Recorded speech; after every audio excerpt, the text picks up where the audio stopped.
You know, the Halloween fun just doesn't stop here on Weekend Wankshop, but get ready, because this week's lesson is a real nightmare on Elm Street.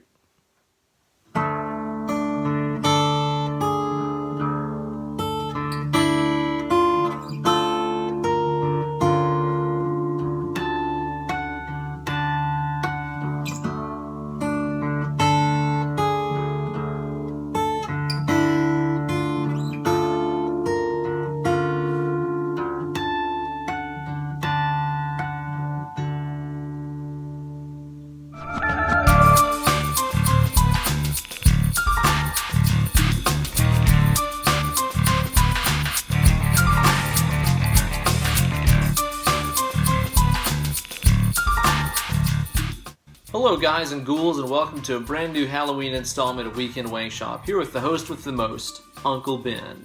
Yeah, as I'm sure you kids already know, all month long here on Weekend Wankshop we've been exploring some of your spooky seasonal favorites like the theme from John Carpenter's Halloween, as well as the music from The Exorcist and the Addams Family.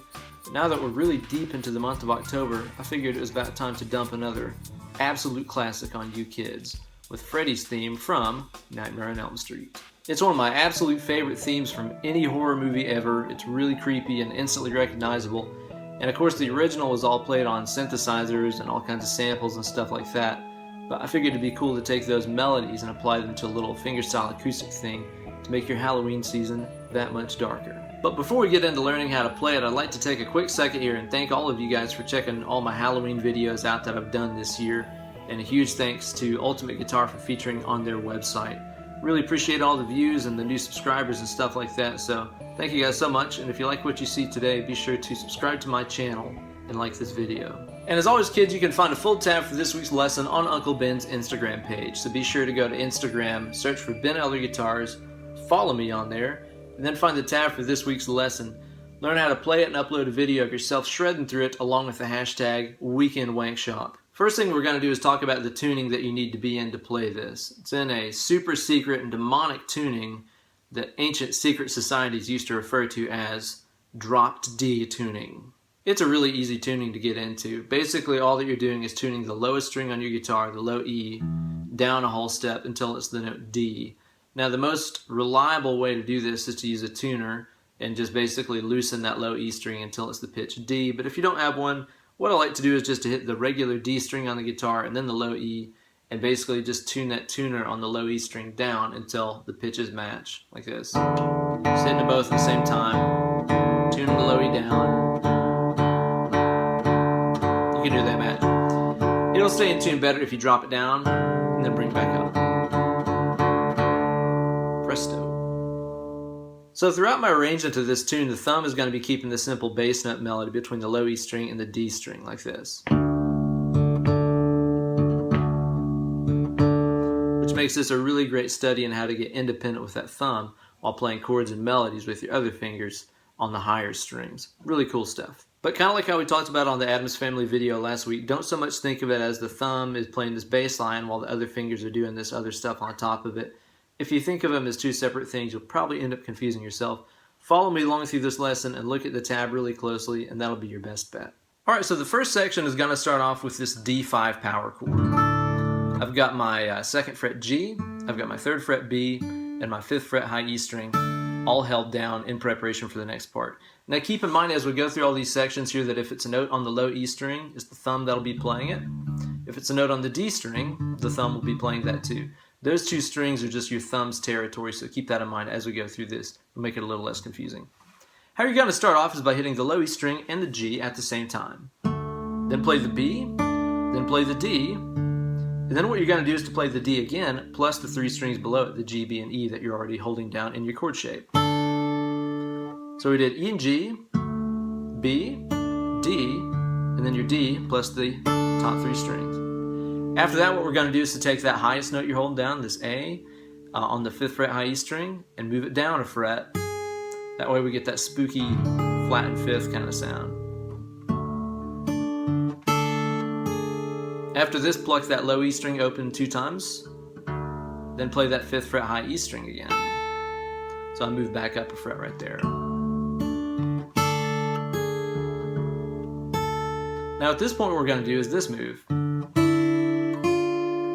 I'm playing my D string open, and then changing my chord position to more like a regular cowboy chord D minor here. 2nd fret G with my 2nd finger, 3rd fret B with my 3rd finger, and I'm going to be playing the 1st fret high E string with my pointer finger, but not yet. High E string is going to be open right now. So what I did here is coming off that 5th fret high E, I got the D string open, then I'm going to hit that chord, and then I'm going to add in that 1st fret high E string. So once more, that move was just like this.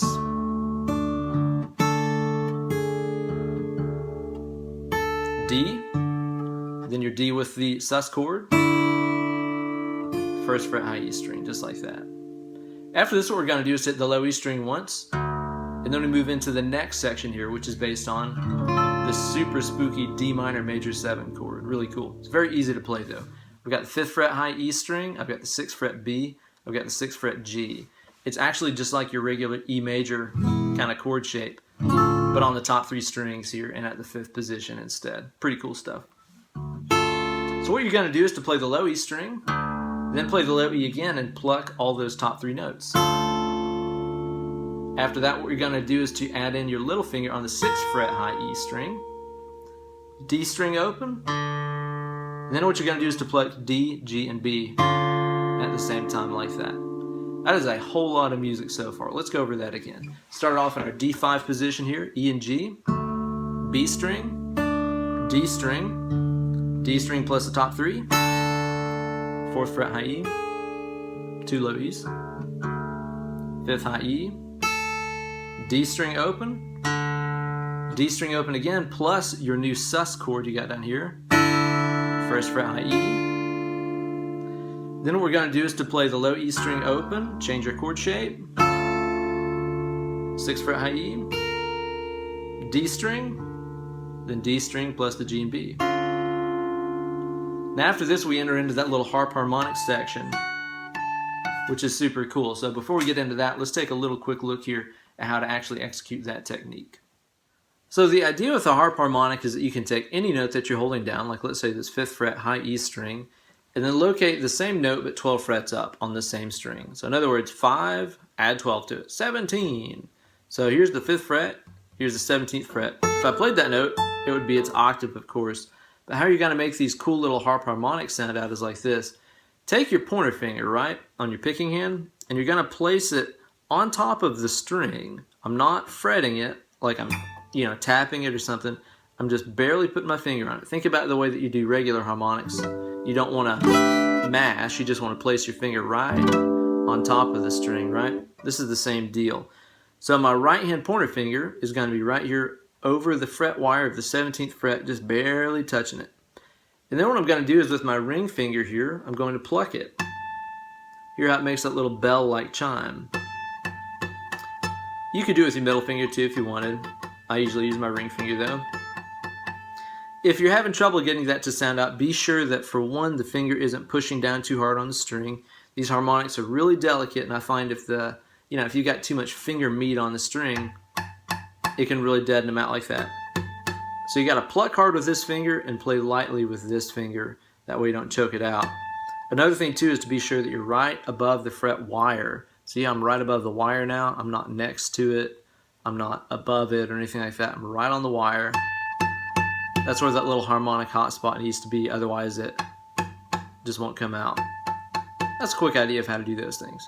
So now that you've got the basic gist of how to do that technique, here's how the next section is going to sound. Spooky. The interesting thing about this is the tune has been in the key of D minor, but whenever those little chimes come out, it's got this F sharp note in here, which is more indicative of like D major. So there for just a second, it kind of sounds simultaneously spooky in minor and sort of happy in major at the same time, which makes it that much more ominous.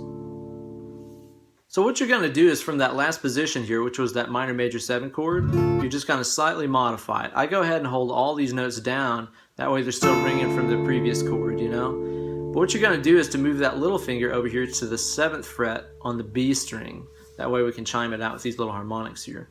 Now what you're going to do is to strike the low E string with your thumb, then strike it again along with that 17th fret high E string harmonic. Then play your 19th fret B harmonic, open D with that high E string 17th fret harmonic again. Then you're going to play that B string 19th fret harmonic. After that, the last thing you're going to do is to play the low E string open. That's kind of confusing. There's a lot going on in not that much time there.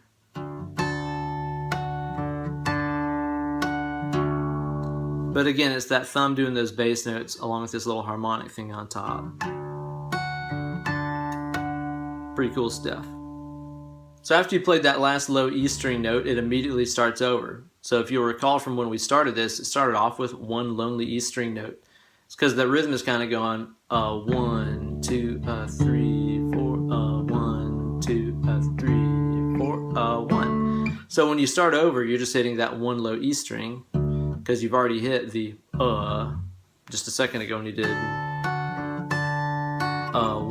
you know? So as soon as you're done with that, just start the whole thing over from where we began today. So before I let you kids off into the night, let's go ahead and play this through again from the start here, kind of slowly, so that way you can get some good practice in on it. 1, 2, 3, 4.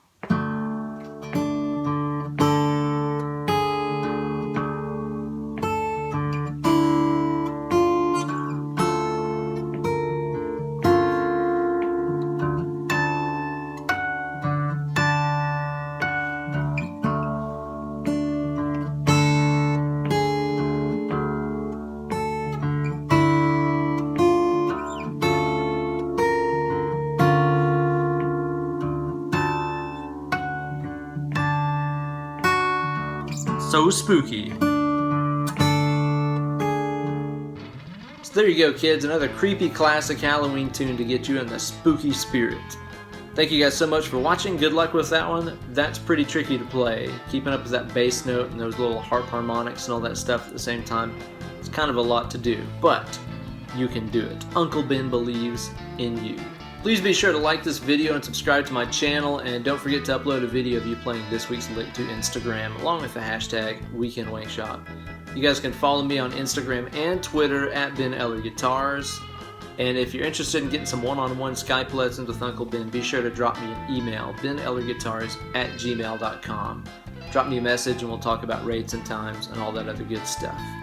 Thank you guys again for all the views and comments, and thank you to UltimateGuitar.com for featuring my lessons on their site. Really, really appreciate that stuff. Hope everybody's having a great Halloween season, and I will see you guys again next week. Take it easy.